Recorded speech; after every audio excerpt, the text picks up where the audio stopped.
बात करते हैं तस्वीर के बिगड़ने की। अब कनाडा और भारत सरकार के बीच विवाद थमने का नाम नहीं ले रहा। यहाँ तस्वीर बिगड़ रही है। जैसे ही लगता है दोनों देशों के रिश्ते कुछ ठीक हो रहे हैं, सामान्य हो रहे हैं, वैसे ही कोई नया विवाद सुर्खियों में आ जाता है।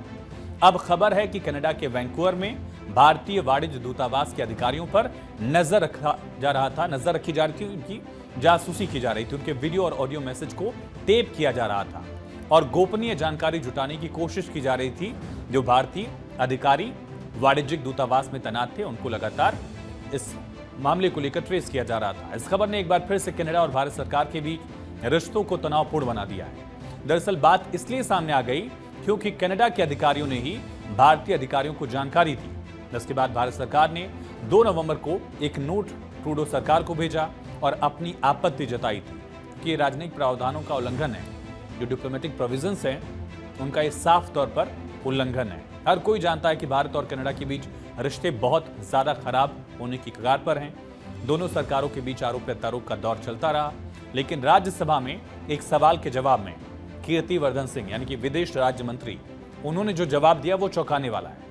कीर्तिवर्धन सिंह ने भी माना है कि कनाडा के साथ भारत के संबंध मुश्किल भरे रहे हैं और बने रहेंगे। इसकी वजह ट्रूडो सरकार की चरमपंथी और अलगाववादी तत्वों को समर्थन देना है, क्योंकि ये लोग हिंसक गतिविधियों को अंजाम देने के लिए कनाडा की धरती का यूज करते हैं, इस्तेमाल करते हैं, साथ ही भारत विरोधी एजेंडा चलाते हैं।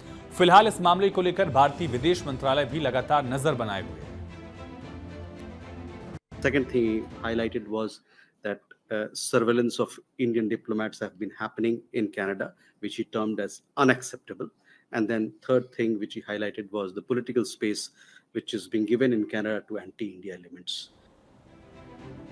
और इस टकराव के पीछे एक वजह यह भी है, कनाडा सरकार हर 2 साल में national cyber threat assessment report तैयार करती है। इसमें भारत को निशाना बनाया गया है।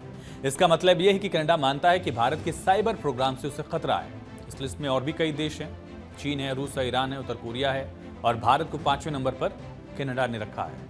ये तस्वीर आप देखिए और समझिए कि ये वो देश हैं जिनकी वेस्ट से पहले ही बिगड़ी हुई है। जो पश्चिमी देश हैं, चाहे किसी भी देश की बात कीजिए, यूएस की बात कर लीजिए, आप जर्मनी की बात कर लीजिए, यूरोपियन कंट्रीज जो हैं, उनकी इन देशों से ऑलरेडी स्थिति खराब है, रिश्ते ऑलरेडी खराब है। रशिया से बनती नहीं किसी की, चाइना एक नया थ्रेट बनकर उभरा इन देशों के लिए, ईरान उसी पाले में है, साउथ कोरिया उसी पाले में है, लेकिन कनाडा भारत को भी उसी पाले में रख रहा है। हालांकि ये कोई आश्चर्यजनक बात नहीं है। जिस तरह से कनाडा की सरकार आतंकवादियों को शह देने में लगी है, ये अनएक्सपेक्टेड नहीं था।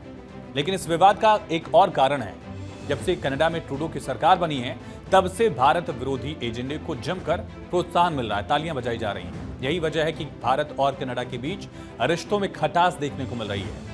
18 सितंबर 2023 ट्रूडो ने भारत पर निज्जर की हत्या का आरोप लगाया। निज्जर की हत्या के मामले को लेकर कनाडा ने भारत के एक सीनियर डिप्लोमेट को निकाला।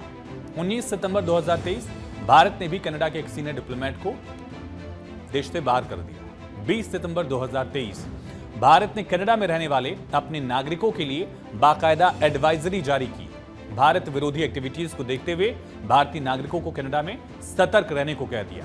21 सितंबर 2023 भारत ने कनाडा के लोगों के लिए वीजा सेवाएं सस्पेंड कर दी। विदेश मंत्रालय ने कहा कि हमारे डिप्लोमेटिक यूनिट को धमकियां मिल रही हैं। 23 सितंबर 2023 पीएम ट्रूडो ने कहा कुछ हफ्ते पहले भारत से सबूत साझा किए गए।